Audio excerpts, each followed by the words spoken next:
നമസ്കാരം. നമസ്കാരം സാർ. യുദ്ധത്തിലും പ്രേമത്തിലും കാമത്തിലൊന്നും മറ്റൊന്നും നോക്കണ്ടെന്നാണല്ലോ പറയുന്നത്.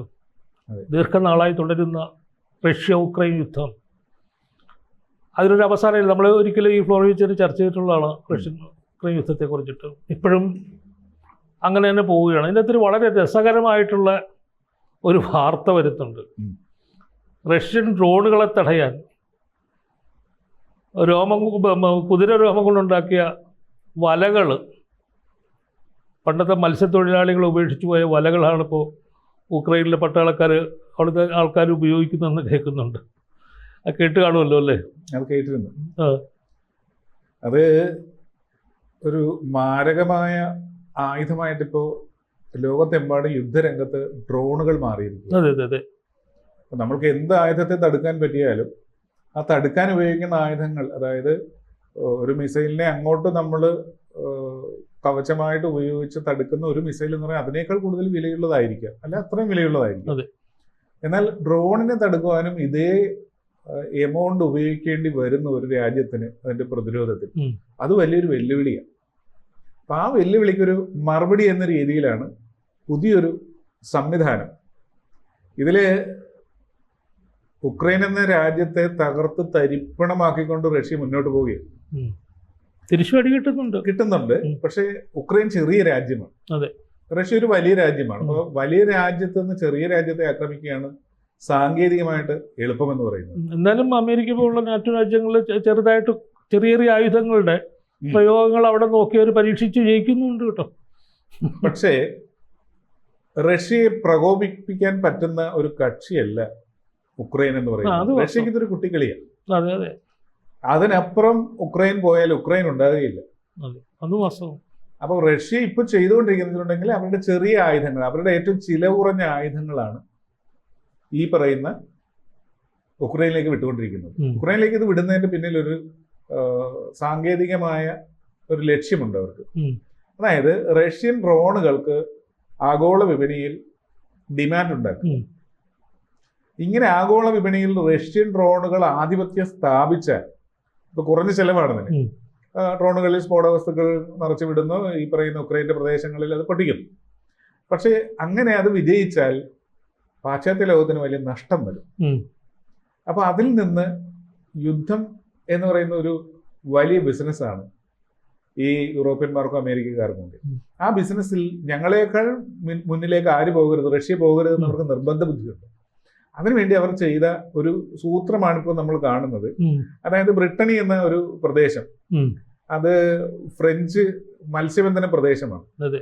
അപ്പൊ അവർ പരമ്പരാഗതമായിട്ട് മത്സ്യബന്ധനത്തിന് ഉപയോഗിക്കുന്ന വലയിൽ അതിന്റെ കരുത്ത് കൂട്ടാൻ വേണ്ടി കുതിര രോമം ഉപയോഗിക്കാറുണ്ട്. അതായത് വളരെ മുന്തിയ ഇനം ശക്തമായ മീനുകളെ, അതിനെ അവര് പറയുന്നുണ്ട്, സാധാരണഗതിയിൽ പിടിക്കുന്ന വലകൾക്ക് ശക്തി പോരാതെ വരുന്ന സന്ദർഭങ്ങളിൽ ഉപയോഗിക്കേണ്ട ആ രീതിയിൽ കൂറ്റൻ മത്സരങ്ങളെ പിടിക്കാനുള്ളതിലാണ് ഇത് ഇവർ ഉപയോഗിക്കുന്നത്.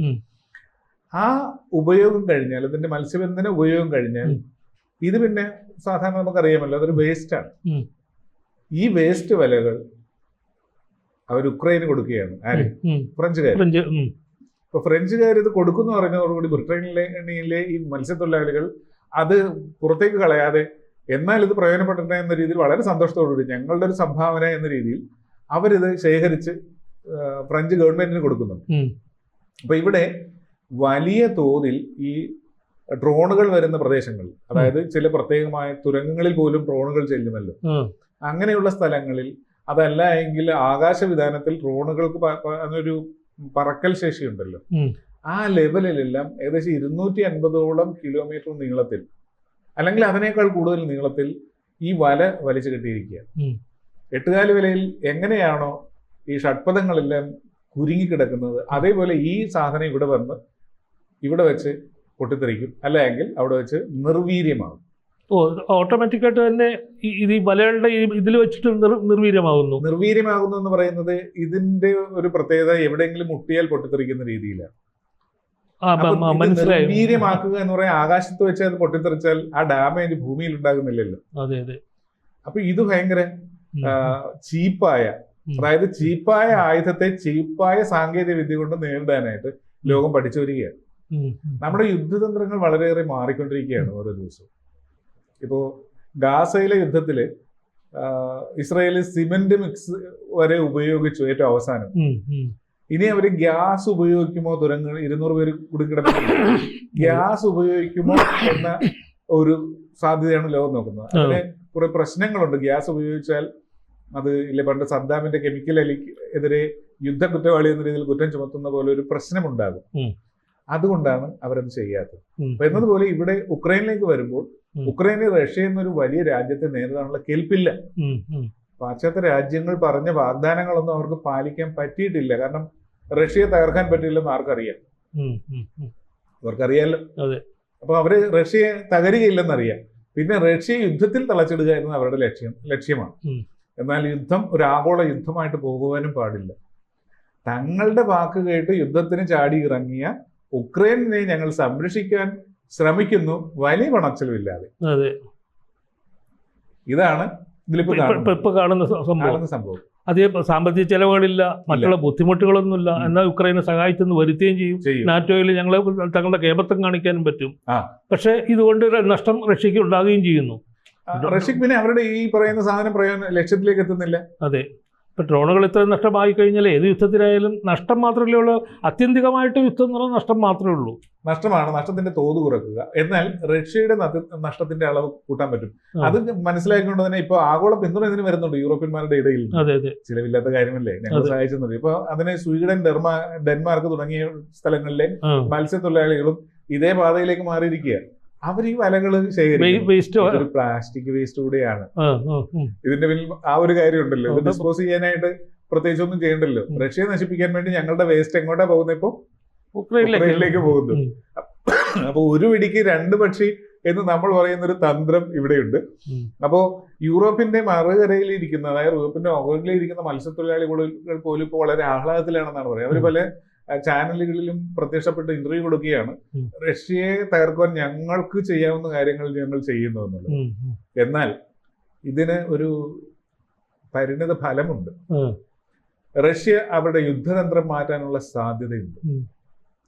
ഇതുവരെയുള്ള ഈ യുദ്ധത്തിന്റെ ഗതിയും ചരിത്രവും പരിശോധിച്ചാൽ നമുക്ക് കാണാം, കീവിന്റെ അല്ലെങ്കിൽ ഈ ഉക്രൈന്റെ പ്രതിരോധ സംവിധാനങ്ങളും ആക്രമണ രീതികളും എങ്ങനെയാണോ അതനുസരിച്ച് അടിക്കടി റഷ്യ അവരുടെ നയം മാറ്റിക്കൊണ്ടിരിക്കുകയാണ്. ആയുധ വിന്യാസ ശേഷി അല്ലെങ്കിൽ പ്രഹരശേഷി റഷ്യ ഈ ചിലവ് കുറഞ്ഞ മാർഗങ്ങളിൽ നിന്ന് വേറെ മാർഗത്തിലേക്ക് മാറ്റാൻ സാധ്യതയുണ്ട്. റഷ്യയുടെ ഇപ്പോഴത്തെ അടിയന്തരമായ ആവശ്യം യുദ്ധം അവസാനിപ്പിക്കുക എന്നുള്ളതാണ്. പക്ഷെ റഷ്യ കീഴടങ്ങിയല്ല, ഉക്രൈൻ കീഴടങ്ങിക്കൊണ്ടുള്ള ഒരു യുദ്ധ വിരാമമാണ് അവർ ആഗ്രഹിക്കുന്നത്. പക്ഷെ അതൊരിക്കലും സാധ്യമാവുന്ന, കാരണം ഇത്രയും നഷ്ടം വന്നു, ഇത്രയും സ്ഥലങ്ങൾ കയ്യേറി. ഇതിപ്പോൾ റഷ്യ അങ്ങനെ ഒരു തീരുമാനം എടുത്തു കഴിഞ്ഞാൽ തന്നെ റഷ്യയുടെ ആധിപത്യം ഉറപ്പിക്കുന്ന തരത്തിലുള്ള ഒരു തീരുമാനം എടുക്കുകയുള്ളൂ. അതെ, ഒരിക്കലും അത് ഇവരെ സംബന്ധിച്ച് നടക്കും എന്നുള്ളത് തോന്നൽ ഉണ്ടോ? റഷ്യക്ക് ഈ ഒരു കാര്യത്തിൽ സംഭവിക്കുന്നത് എന്താണെന്ന് വെച്ചിട്ടുണ്ടെങ്കിൽ, റഷ്യക്ക് യുദ്ധം കൊണ്ട് ഡാമേജ് ഉള്ള കാര്യം അവർക്കറിയാം. അവരതിന് മറ്റു മാർഗങ്ങൾ സ്വീകരിക്കുന്നുണ്ട്. പക്ഷേ ഉക്രൈൻ അങ്ങനെയല്ല എന്നവർക്കറിയാം. ഉക്രൈൻ ഇപ്പം നിലനിൽക്കുന്നത് റഷ്യൻ സഹായം കൊണ്ടാണ്. ഉക്രൈൻ ഏകദേശം അതിന്റെ റഷ്യൻ സഹായം, അമേരിക്കൻ സഹായം, യൂറോപ്യന്മാരുടെ. ഉക്രൈൻ നിലനിൽക്കുന്നത് യൂറോപ്യന്മാരുടെ സഹായം കൊണ്ടാണ്, അമേരിക്കയുടെ സഹായം കൊണ്ടാണ്.